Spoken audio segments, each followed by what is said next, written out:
우리 시온 찬양대와 앙상블 귀한 찬양 감사합니다. 늘 헌신하는 EDL 찬양단에게도 감사를 드립니다. 맥스 루케이도 목사님이 쓰신 일상의 치유라고 하는 책에서 감동적인 글을 읽었습니다. 제2차 세계대전이 끝난 직후 완전히 초토화된 독일에서 있었던 일입니다. 생존자들도 생필품을 구하느라 아우성이었던 시대입니다. 베를린을 공격해서 건물들을 뼈대만 남게 한 러시아는 모든 길을 봉쇄해버렸습니다. 미국과 영국은 그곳의 주민들을 위해서 식량을 비행기로 공수했습니다. 무려 11달 동안 250만 명의 시민들에게 생존에 필요한 식량을 공중 투하했습니다. 게일 헬버스는 당시 미군기를 조종하던 조종사였습니다. 하루는 베를린에 착륙을 해서 30명 남짓 되는 독일 어린이들과 철조망을 사이에 두고 대화를 나누게 됐습니다. 꼬마들은 헐벗고 배고픈 기색이 역력했지만 누구도 구걸하거나 불평하지 않았습니다. 그 모습에 감동을 받은 헬버스는 주머니를 뒤져서 껌 2통을 찾아냈습니다. 그래서 그걸 절반으로 쪼개서 철망 너머로 건네주었습니다. 그의 말입니다. 아이들은 마치 1억 원쯤 횡재한 듯한 모습이었습니다. 작은 껌 조각을 코에 대고 향기를 맡았습니다. 다들 행복에 겨워했습니다. 무슨 말을 해야 좋을지 모르겠더군요. 그들의 어려운 처지를 보고 마음이 짠해졌습니다. 그래서 내일 다시 비행을 나오게 되면 자기가 더 많은 껌을 떨어뜨려 주겠다 약속했습니다. 꼬마들이 묻습니다. 30분마다 한 대씩 비행기가 날아오게 되는데 어떻게 당신의 비행기를 알아보겠느냐 하는 겁니다. 그가 대답했습니다. 내가 공중에서 비행기 날개를 아래 위로 흔들게. 기지로 돌아온 그는 친구들이 가지고 있는 껌과 사탕을 모조리 사들였습니다. 그리고 사탕 꾸러미들을 조그만 낙하산에 단단히 매달아서 자기가 모는 C-54 수송기에 실었습니다. 다음 날 베를린 상공으로 날아간 그는 약속대로 비행기 날개를 흔들어 주었습니다. 거리에 나와 있던 아이들은 친구가 조종하는 비행기를 단번에 알아보고 떨어진 사탕 꾸러미를 주우러 달려들었습니다. 그날부터 이른바 작은 보따리 작전이 시작이 됐습니다. 이 사실이 알려지게 되자 곧 폭발적인 반응이 일어났습니다. 3주 만에 공군 당국의 재가가 떨어졌습니다. 다음 몇 달 동안 미군기들은 베를린에 3톤이 넘는 사탕을 투하했습니다. 아이들은 조종사들을 날개를 흔드는 아저씨들이라고 불렀습니다. 헬버슨의 작은 행동이 일으킨 커다란 변화의 파문이었습니다. 그런데 파문은 단순히 그와 같은 시기에만 일어나지 않았습니다. 오랜 시간이 흐른 뒤입니다. 이번에는 무대가 바그다드였습니다. 바그다드에 근무하는 어느 미군 사병의 눈에 철조망 건너편에 울고 있는 어린 여자아이가 들어왔습니다. 아주 가난한 집 아이 같았습니다. 누더기를 입은 채 낡아서 삐걱거리는 시소를 타고 있었습니다. 머리카락이 짓눌려 있는 걸 보면 오랫동안 몸을 씻지 못한 게 틀림없었습니다. 먼지와 뜨거운 햇살 때문에 피부 여기저기도 짓물러 있었습니다. 순간 그는 자기 방에 있는 몇 가지 장난감이 떠올랐습니다. 서둘러 사무실에 돌아가서 칫솔과 호루라기 그리고 원숭이 인형을 가져다 주었습니다. 선물을 받은 소녀의 두 눈은 기쁨으로 반짝였습니다. 이 병사는 자신의 경험을 인터넷 블로그에 올렸습니다. 소문이 퍼졌습니다. 수천 명의 반응을 보였습니다. 어디다 선물을 보내주면 되느냐 하는 문의가 줄을 이었습니다. 그렇게 해서 이라크 어린이들에게 선물 보내기 작전이 시작됐습니다. 병사는 오래전 선배 헬버센의 별명을 물려받았습니다. 이름하여 흔들기 대장이었습니다. 맥스 루케이도는 이와 같은 일화들이야말로 예수님께서 하셨던 말씀이 구체적으로 실현된 사례들이다. 그렇게 설명합니다. 그가 말한 예수님의 그 말씀이 바로 오늘 본문에 등장하는 예수님의 비유들입니다. 이미 우리가 잘 알고 있는 비유들이지요. 겨자씨 한 알의 비유, 그리고 누룩의 비유입니다. 그런데 잘 알고 있다고 생각하는 이것이 때로는 함정이 될 수도 있음을 알아야 됩니다. 등잔 밑이 어둡다고 하지 않았습니까? 때로는 익히 잘 알고 있다고 생각하는 그것이 진정한 말씀의 비밀을 가로막는 장애가 될 수도 있기 때문입니다. 오늘 본문에 비유가 실려있는 마태복음 13장을 우리는 천국장이라고 부르고 있습니다. 천국에 관해서 가르치신 비유들이 실려있는 장이다, 그런 이유입니다. 아주 중요한 것이라서 제가 강조해드리고 싶습니다. 성경에서 말씀하고 있는 천국을 이해하려면 그 나라가 어디에 있는 나라냐, 이거 생각하시면 안 됩니다. 누가복음 17장 20절 21절입니다. 바리새인들이 하나님의 나라가 어느 때에 임하나이까 묻거늘 예수께서 대답하여 이르시되 하나님의 나라는 볼 수 있게 임하는 것이 아니요 또 여기 있다 저기 있다고도 못하리니 하나님의 나라는 너희 안에 있느니라. 그러니까 성경에서 말씀하고 있는 천국은 죽어서 가는 어떤 나라만 의미하는 게 아니라는 사실을 아셔야 됩니다. 천국을 말할 때 제일 중요한 요인이 주권입니다. 믿음의 삶이란 예수 그리스도를 자기의 주님으로 고백하고 영접하면서 시작되는 삶입니다. 여기 자기의 주님으로 고백한다 하는 게 뭐겠습니까? 주님 뜻대로 살기로 했다 하는 거지요. 그 말은 자기 인생의 주권, 즉 주인으로서의 권리를 주님께 드렸다 하는 말입니다. 문자 그대로 주님 가라 하시면 가고 서라 하시면 서는 삶을 살기로 했다는 겁니다. 그러니까 그때부터 그의 삶은 하나님께서 통치하시는 삶이 됩니다. 그때 그의 삶은 천국이 되는 겁니다. 그런 사람들이 가정을 이루게 되면 가정이 천국이 됩니다. 그런 사람들이 모여서 교회 공동체를 이루게 되면 교회가 천국이 되는 겁니다. 마태복음 13장은 바로 그 천국, 즉 하나님 나라를 설명해 주는 비유들로 이루어진 장입니다. 이 마태복음 13장에서 제일 먼저 등장하는 게 씨 뿌리는 자의 비유입니다. 씨 뿌리는 자가 나가서 씨를 뿌립니다. 근데 어떤 씨는 길가에, 어떤 씨는 흙이 얕은 돌밭에, 어떤 씨는 가시떨기 위에 떨어집니다. 그러나 다 그런 건 아니지요. 더러는 좋은 땅에 떨어져서 100배, 60배, 30배의 결실을 맺습니다. 주님께서는 이 비유를 말씀하신 후에 친히 비유의 뜻을 명확하게 설명해 주셨습니다. 그 설명을 시작하시면서 천국의 비밀을 아는 것이 너희에게는 허락되었다, 그렇게 말씀하십니다. 이 비유가 바로 천국의 비밀을 가르쳐 주신 비유다 하는 사실을 명확하게 말씀하신 겁니다. 이 비유의 핵심이 뭐겠습니까? 천국은 하나님의 말씀을 받을 때 시작됩니다. 그런데 사람마다 다 다르다는 겁니다. 길가 같은 반응 보이는 사람들이 있고 흙이 얕은 돌밭 같은 사람들도 있습니다. 어떤 사람들은 가시떨기가 가득합니다. 그런데 그런 사람들만 있는 게 아닙니다. 좋은 땅과 같은 사람들도 있습니다. 천국은 떨어지는 말씀의 씨앗을 좋은 땅에 품는 사람들 안에 이루어지게 된다는 겁니다. 그런데 말씀의 씨앗을 좋은 땅에 품으면 그것으로 끝나는 게 아닙니다. 그것이 바로 24절부터 등장하는 두 번째 비유, 가라지와 알곡의 비유가 전하고 있는 가르침입니다. 이 비유는 천국은 좋은 씨를 제 밭에 뿌린 사람과 같다, 이 말씀으로 시작이 되고 있습니다. 그러니까 모든 조건이 다 훌륭하지요. 그런데 25절입니다. 사람들이 잘 때에 그 원수가 와서 곡식 가운데 가라지를 덧뿌리고 갔더니, 가라지 즉 잡초는요 씨를 뿌린 적도 없고 심지도 않은 겁니다. 공들여 가꾸는 사람도 없습니다. 그런데도 얼마나 잘 자라는지요.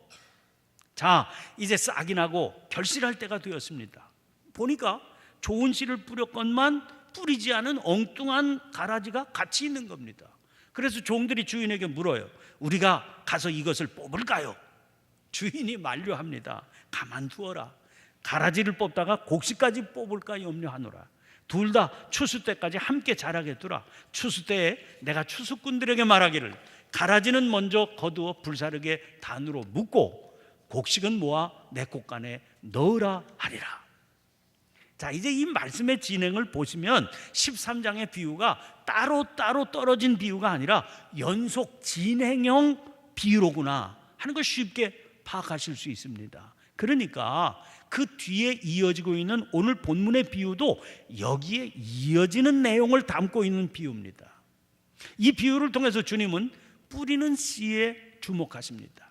천국의 비유니까 그 씨는 당연히 하나님 나라를 이루게 하는 씨를 말하겠죠.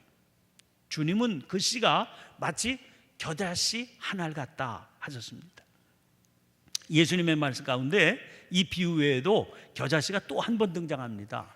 겨자씨 한 알만한 믿음이라고 하신 바로 그 말씀입니다. 아주 작은 믿음을 말씀하시면서 겨자씨를 등장시키신 겁니다. 이것처럼 유대인들은 가장 작은 것을 말할 때 겨자씨 같다, 그런 표현을 관용적으로 사용합니다. 오늘 본문에서는 아예 이는 모든 씨보다 작은 것이로되 이러셔서 이 씨를 비유에 등장시키신 이유를 분명히 밝혀주고 계십니다. 자, 말씀을 계속 보세요. 사람이 이 작은 씨를 자기 밭에 갖다 심지요. 그랬더니 어떻게 됩니까? 32절입니다. 자란 후에는 풀보다 커서 나무가 되매 공중의 새들이 와서 그 가지에 깃들이느니라. 바로 이 구절이 이 비유의 핵심적인 부분입니다. 그 중에서도 나무가 되매, 이게 참 중요합니다. 겨자씨는 아주 작은 씨인 것은 분명합니다. 그러나 사실 저는 겨자씨를 직접 보았을 때 조금 실망했습니다. 제가 상상했던 크기보다 훨씬 더 크더라고요. 사실은 겨자씨보다 훨씬 작은 씨앗도 많습니다. 시금치 씨앗, 잔디 씨앗, 겨자씨보다 훨씬 더 작습니다. 그런데 왜 유대인들은 겨자씨를 가장 작은 씨의 대명사로 삼았겠습니까? 아마 제 생각에는 결과물 때문이 아닌가 싶어요. 어떤 기록을 보니까 잘 자란 겨자는 약 4m 정도까지 자란다는 겁니다. 그러니까 겨자씨보다 훨씬 작은 씨들도 많지만 다 자라도요, 기껏해야 시금치, 기껏해야 잔디입니다. 그만큼, 겨자만큼 크게 자라는 식물이 없는 거지요. 그런데 문제는 그렇게 자란다고 그래도 나무가 되는 건 아니라는 데 있습니다. 나무, 그것도 오늘 본문 표현처럼 공중의 새들이 와서 그 가지에 깃들이는 나무, 그러면 우리에게 딱 떠오르는 이미지가 있지 않습니까? 둥지치가 굵고 우람하게 자라서 가지를 사방으로 뻗은 그런 나무가 연상되지 않아요. 그런데 겨자는 아무리 크게 자란다고 그래도 그런 나무라고 하기에는 무언가 어색한 식물이거든요. 그저 왕성하고 크게 자란 풀이라고 할 수 있는 겁니다. 그래서 새들이 와서 깃들이에게는 사실은 나무보다도 좋은 조건을 갖추고 있는 게 겨자입니다. 이 비유가 마가복음 4장에 실려 있는데 거기에는 이렇게 되어 있습니다. 잘 보세요. 4장 32절입니다. 심긴 후에는 자라서 모든 풀보다 커지며 큰 가지를 내나니 공중의 새들이 그 그늘에 깃들일 만큼 되느니라. 학자들은 도마복음이라고 하는 위경에 실려 있는 이 비유에도 주목하고 있습니다. 그 본문은 이렇습니다. 그것은 모든 씨들 가운데 제일 작지만 기름진 땅에 떨어지면 커다란 가지로 자라나 온갖 새들의 피난처가 된다. 문제는 나무냐 아니 큰 풀이냐, 이게 왜 그렇게 중요하냐 하는 데 있습니다. 지금 이 비유는 천국, 하나님 나라가 과연 어떤 나라냐 하는 것에 관한 가르침입니다. 그런데 역사 이래로 사람들은 나라, 바실레이아 그러면 그 가치를 크고 강력한 것에 두어 왔거든요. 지금 미국과 중국의 무역 분쟁으로 온 세계가 불안해하지 않고 있습니다. 고래 싸움에 새우등 터질 것을 걱정하는 형국입니다. 그래서 서로 더 큰 나라, 서로 더 강한 나라가 되려고 하는 겁니다. 이런 나라를 성경에서는 레바논의 백향목 같다고 그랬습니다. 그야말로 우람한 나무 같은 모습이 있지요. 에스겔서 31장을 보면 아수르나 애국 같은 나라가 그런 나라입니다. 다니엘서 4장을 보면 바벨론이 또 그런 나라입니다. 그런데 그런 나라들의 문제가 뭡니까? 자기 힘을 믿고 교만하게 된다는 겁니다. 이런 나라는 패권을 휘두르다가 제 힘에 겨워서 멸망하게 됩니다. 그런데도 사람들은 역사의 교훈을 받지 못하고 이런 나라를 원합니다. 인간적인 욕심을 버리지 못한 탓입니다.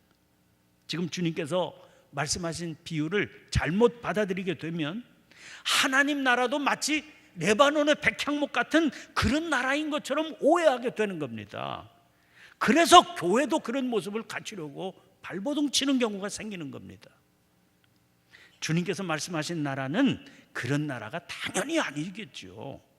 주님께서 말씀하신 천국은 지배하고 군림하고 그래서 패권을 휘두르는 그런 나라가 아닙니다.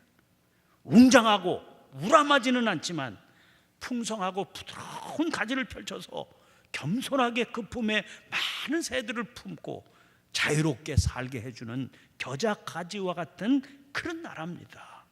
그래서 이게 나무냐 풀이냐 이게 중요한 겁니다. 나라는 말로 인해서 오해가 생기지 않도록 주님은 이 겨자씨의 비유와 누룩의 비유를 함께 묶어서 들려주십니다. 오늘 본문도 두 비유가 하나로 묶여서 등장하지요. 나중에 등장하는 비유를 통해서 주님은 다른 장면을 보여주십니다. 여자가 가루 서말 속에 누룩을 넣는 장면이죠. 그러자 가루 서말이 부풀어 오릅니다. 천국은 이 누룩과 같다 그러셨습니다. 이 비유에서 우리가 주목해 보아야 할 단어들이 등장합니다. 그 중에 하나가 여자입니다. 요즘도 성평등 문제가 완벽하게 해결되지 못해서 심각한 사회 문제가 되고 있죠. 그런데 예수님 당시에는 지금과도 비교할 수가 없었습니다. 철저한 가부장제 속에서 여자는 무시되고 억압받는 계층의 대명사입니다. 심지어 종교적인 면에서도 그랬습니다. 유대교 정결법에서도 여자는 여자라고 하는 그 이유만으로도 남자에 비해서 아주 불리한 위치에 서 있어야 됐습니다. 그런데 오늘 본문에서 그 여자가 주인공이 되어 있는 겁니다. 그가 하는 일 때문입니다. 그가 하는 일은 가루서말에 누룩 넣는 일입니다. 반죽이 부풀어 오르게 해서 빵을 만들기 위함입니다. 그 신약 성경이 기록되던 시대라고 할 수 있는 주 79년의 일입니다. 이태리 베수비오 화산의 폭발로 폼페이라고 하는 도시가 화산재에 덮이게 됩니다. 한순간에 멸망하지요. 그 도시에는 비극이었습니다. 그러나 그 비극의 결과 우리 시대는 여러 가지 그 당시 고대 생활을 파악할 수 있는 완벽하게 보존된 자료들을 얻을 수 있게 됐습니다. 근데 그 중에 하나가 빵집이에요. 그 시대에도 빵집이 있었다는 겁니다. 그러니까 도시에서는 당시에도 빵집에서 빵을 사서 먹기도 했었다 하는 걸 우리가 알 수 있게 된 겁니다. 그런데 오늘 본문에 등장하는 여자는 집에서 빵을 굽기 위해서 직접 가루서말에 누룩을 넣습니다. 이것으로 보아서 도시에 세련된 여인이 아닌 시골에 사는 여인이었을 것 같습니다. 무시당하고 천대받는 여인 중에서도 더더욱 낮은 계급의 여인으로 보입니다. 또 하나 주목하고 싶은 단어가 가루서말입니다. 이것을 전부 부풀게 했습니다. 이 가루서말이 얼마나 되는 양인지 정확히는 알 수 없습니다. 영어의 한 번역에서는 이걸 약 35리터라고 그랬습니다. 다른 번역에서는 약 50파운드, 그러니까 약 23kg으로 번역했습니다. 이것을 보면 우리식으로도 그저 두세 말 되는 정도의 양인 걸 알 수 있습니다. 이 정도면은요, 빵 100명분을 구울 수 있는 양입니다. 그러니까 한 가족을 위한, 자기 가족만을 위한 반죽이었다고 볼 수가 없습니다.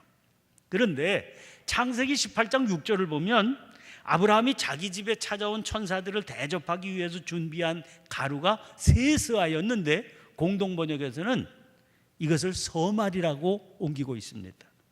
그때의 장면을 보면 아브라함은 그들이 천사라고 하는 사실을 몰랐거든요. 그저 남들은 천막에 들어가서 쉬고 있는 날이 뜨거울 때의 시간인데도 길을 가고 있는 초라한 나그네로만 알았지요. 그래 아브라함은 그들을 그저 강권해서 모셔드려서 정성을 다해서 환대합니다. 이때 그들을 대접하기 위해서 그가 가루 서말로 만든 빵을 준비합니다. 이것은 양으로 볼 때 그 세 사람이 당장 먹기 위해서 준비한 게 아닌 걸 알 수 있습니다. 그래서 그들이 다시 길을 떠날 때 잘 챙겨주려고, 이것 먹고 여행하라고 챙겨주려고 넉넉히 준비한 양이었습니다. 이것은 믿음의 조상 아브라함의 생에 있었던 아주 중요한 사건입니다. 이 환대가 있은 후에 아브라함은 천사들로부터 내년 이맘때에 아들을 얻게 될 것이다, 그런 축복의 선언을 듣게 되지요. 그리고 소돔과 고모라의 멸망에 관한 사실도 전해 듣게 됩니다. 이스라엘 사람들이라면 이거 누구든지 알고 있는 사건입니다.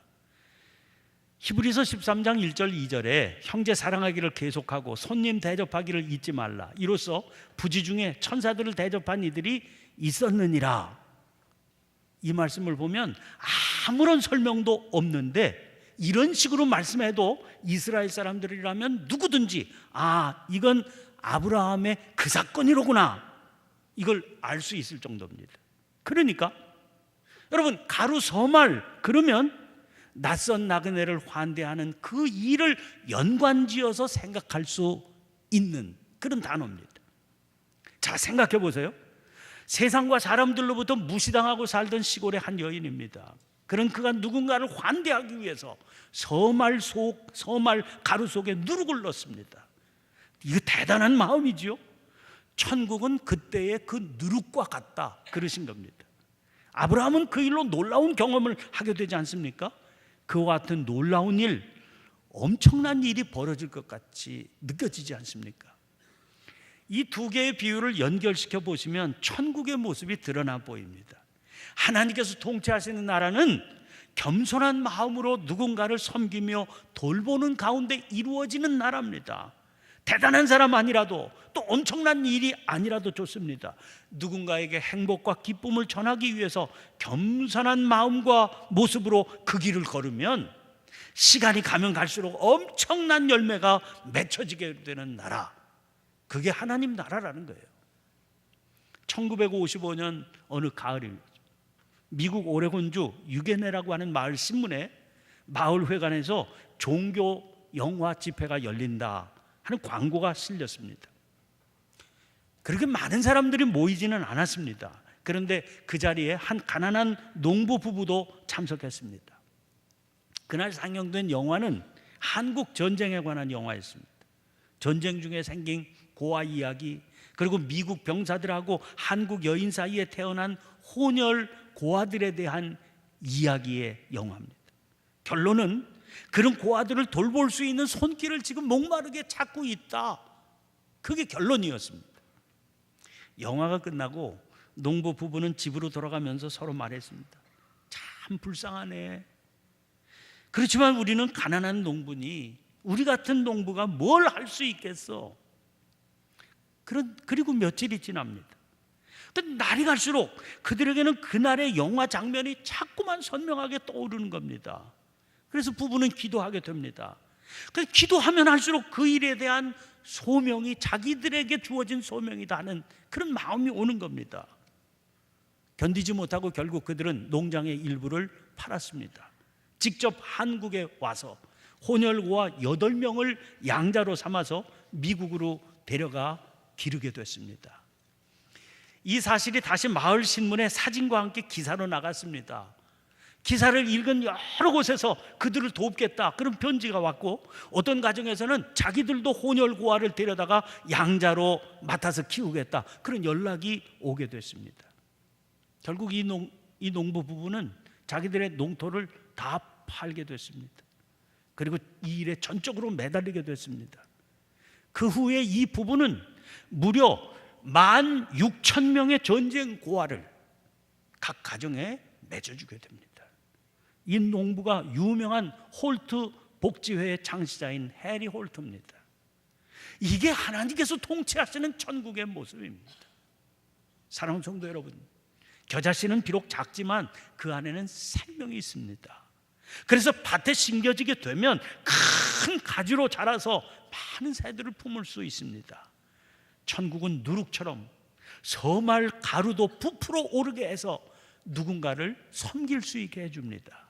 주님을 바라보는 믿음으로 살면 성령께서 우리 안에 생명의 감동을 주십니다. 겨자씨처럼 작은 것이라도 우리는 그 감동을 붙들고 살아야 되는 겁니다. 그러면 주님께서 자라게 해주시는 겁니다. 주님께서 넉넉한 섬김의 삶으로 이끌어 주실 겁니다. 그렇게 자라가야 바른 교회입니다. 그렇게 살아가야 바른 성도입니다. 기도하겠습니다. 은혜로우신 하나님, 믿음의 삶은 주님 주시는 감동 속에 이루어지는 삶이라는 사실을 잊지 않게 주옵소서. 주시는 감동을 삶 속에 부지런히 심으며 살게 주옵소서. 자기의 이기적 욕망을 벗어버리고 나누며 섬기며 살아가는 삶을 향해 쉬지 않고 자라가게 해 주옵소서. 그 방향으로 온 교회가 힘을 모으게 하시고 저희들 각자가 열심을 내게 해 주시옵소서. 세심히 하나님의 말씀을 붙들며 사는 가운데 성령의 감동이 떠나지 않게 해 주옵소서. 그래서 하나님의 나라의 풍성한 생명을 누리며 살게 해 주시옵소서. 길과 진리와 생명 되시는 예수님 이름으로 기도하옵나이다. 아멘.